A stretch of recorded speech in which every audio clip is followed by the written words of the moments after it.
বন্ধুরা, জীবনের প্রথমবার পার্লার থেকে সেজে বিয়ে বাড়ি যাচ্ছি, তো আমাকে কীরকম লাগছে অবশ্যই কিন্তু কমেন্ট বক্স খোলা আছে, কমেন্ট বক্সে তোমরা জানাবা।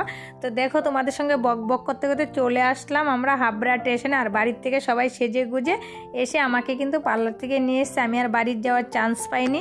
আর যাই হোক, তো আমরা কিন্তু নেমে পড়লাম, এবার কিন্তু কাউন্টারে এসেছি। তো কাকিমণি তারা সবাই এখানে আসে আশেপাশে, তো তোমাদের দাদাভাই আমার সাথেই আছে। তো আমরা কিন্তু তোমার ট্রেন রাস্তা দিয়ে মানে পার হব, আমরা ব্রিজের উপর দিয়ে যাবো না, বাচ্চা কাচ্চা নিয়ে অনেকটা দূরত্ব না, কষ্ট হয়। তো দেখো সবাই যাচ্ছে এখানে, কাকিমণি তারা সব লাইন দিয়েছে এই যে ট্রেন রাস্তা দিয়ে।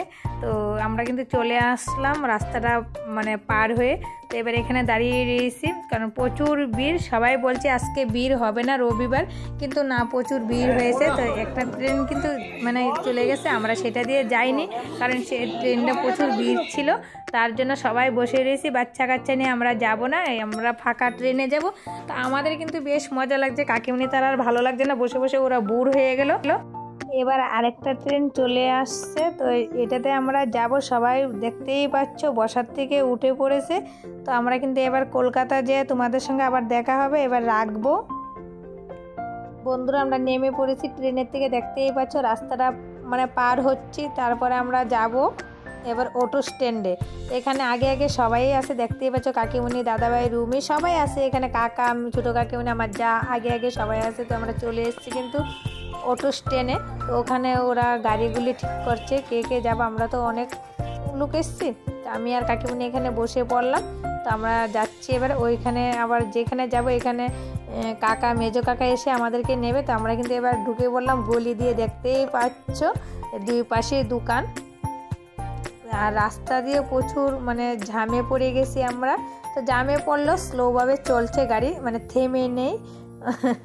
তো আমরা এখানে এসে নেমে পড়লাম, দেখতেই পাচ্ছ এখানে মেজো কাকি আছে, আর আমার যা দেখো ক্যামেরা নিয়ে ব্যস্ত।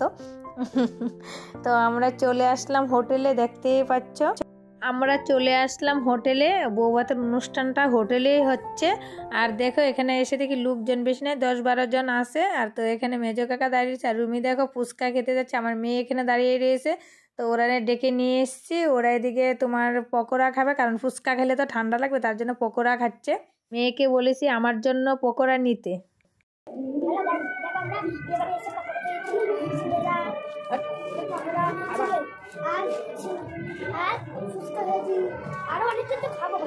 তো দেখতেই পাচ্ছি আস্তে আস্তে লোকজন কিন্তু আসছে। তো আমরা এবার উপরের দিকে যাচ্ছি খেতে, কারণ আমাদের আবার সময় হয়ে যাচ্ছে, 9টা বাজে, আমরা খেয়ে দিয়ে আবার বাড়ির দিকে যাব, তার জন্য। তো দেখো আমার যা আর আমি যাচ্ছি, তোমাদের দাদাভাই পেছনে, আরও আমাদের বাড়ির সবাই আসছে। তো এখানে এসে দেখি কিন্তু উপরে লোকজন নেই, ভেবেছিলাম লোকজন আসে, তো অল্প অল্প লোক যারা এসছে, 10-12 জন লোক দেখেছি, সেই রকম লোক নেই। আমরা যাব, লোকজনও আসবে। বাবা, ব্লকে যে বউটাকে দেখাবো, আর আমার যে দেওরের বিয়েতে তো আমরা এসেছি, তো সেটাও আমি করতে পারলাম না, কারণ ওদের সঙ্গে আমাদের কোনো দিন পরিচিত নাই। তো তাই লজ্জা লাগে যে হট করে বলতেও পারি না তোমাদের সঙ্গে একটু ব্লগ বানাবো। তো যাই হোক, আমরা বসে পড়লাম খেতে, দেখতেই পাচ্ছ। আমি ভেবেছি যে আমরাই ফার্স্ট টাইম একা বসেছি, তাই একটু লজ্জা লজ্জা লাগছিলো। তো দেখলাম না লোকজন আসছে খেতে, তো সবাই বসলাম এখানে। তো আমরা এবার খাওয়া দাওয়া আরম্ভ করছি, তোমরা পাশে থাকো, দেখতে থাকো। কিন্তু ফটো তুলেছি আমার মেজো কাকিমণি না, সরি, আমার পিসিমণি এসে, মেজো পিসিমণি, উনি এসে বলছে যে এটা এসে তোমার বড় দাদার বউ, আর ওইটা আরেকটা আছে ভাইয়ের বউ। তো একসঙ্গে দাঁড়িয়ে আমরা ছবি তুলছি, সেই ছবিগুলো তোমাদেরকে দেখাবো, পরে থাম্বনেলের মধ্যে দিয়ে দেব।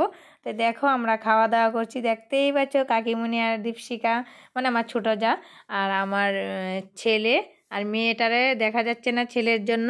তো ছেলে এবার খাইনি কিন্তু, ছেলে মেয়ে কেউই। তো আমাদের খাওয়া দাওয়া হয়ে গেছে, এবার আমরা নিচের দিকে নামছি, দেখতেই পাচ্ছি মেজো কাকিমণি আর রুমি, মেজো কাকা থাকবে, আর আমরা সবাই যাব বাড়িতে। তো ওদের বাড়ির কারোর সঙ্গে আমাদের পরিচয় হয় নাই, কারণ শুধু কাকার সঙ্গে হয়েছে, কারণ ওরা কেউই আসেনি, তার জন্য।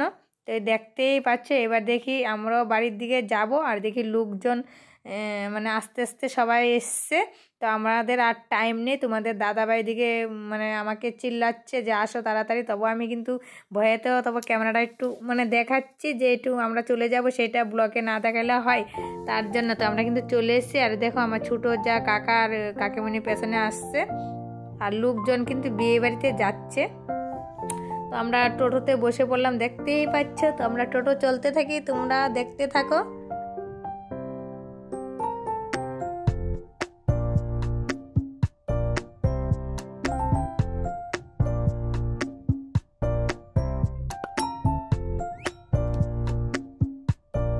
দেখতেই পাচ্ছ নেমে গেলাম টোটোর থেকে। তো ওরা টাকা দিচ্ছে টোটোওয়ালাকে, আর আমি এদিকে একটু ব্লগ বানিয়ে নিচ্ছি। তো এবারে কিন্তু আমরা সোজা যাব স্টেশনের দিকে।